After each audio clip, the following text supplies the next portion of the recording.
La la la la la la la la. Hello mga kananay.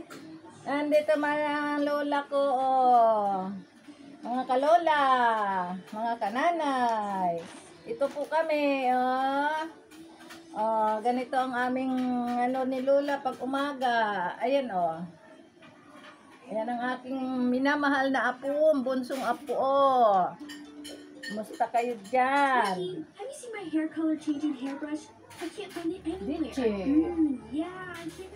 Hinaan mo naman yan. Pasaway ang aking sinundan. Ayan ang aming itsura ngayong umaga. Pag may maliit talagang bata, wala mga trabaho. Oh. Nawa akong babysitter ni Inday. Ano Inday ano? Babysitter ang lola? Ayan o. Babysitter muna for the meantime. Kami nung araw, nung mag-asawa ko, naku po, Diyos ko. Talagang paa na lang ang hindi gumagalaw. Eh, kahit paa, gumagalaw pa rin. Habang naglalaba kami guys, habang ako naglalaba, ang anak ko nasa duyan. Tatabihan ko yan. Talagang, ano, para lang mairaos ko ang paglalaba sa mga damit namin. Kasi, kailangan mong tulungan ang asawa mo. Hindi kayang, hindi kayang mag-hire ng labandera. Kasi nga, ginagatas pa yung anak ko. Eh, wala naman akong trabaho noon kasi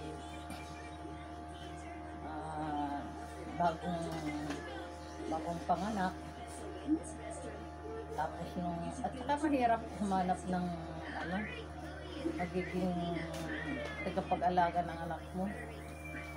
Dahil kumbaga 8 oras ka sa trabaho, sila lang maiwan sa bahay. So, hindi talaga pwede na basta-basta ka kukuha ng tagapag-alaga ng bata. Yun. Ang ginagawa ko habang naglalaba, nandyan sa tabi, induyan, pag umiiyak ang bibi, nako, talagang sacrifice sa totoo lang sa mga anak. Dahil tawag dito, gusto mo matapos ang trabaho mo, minsan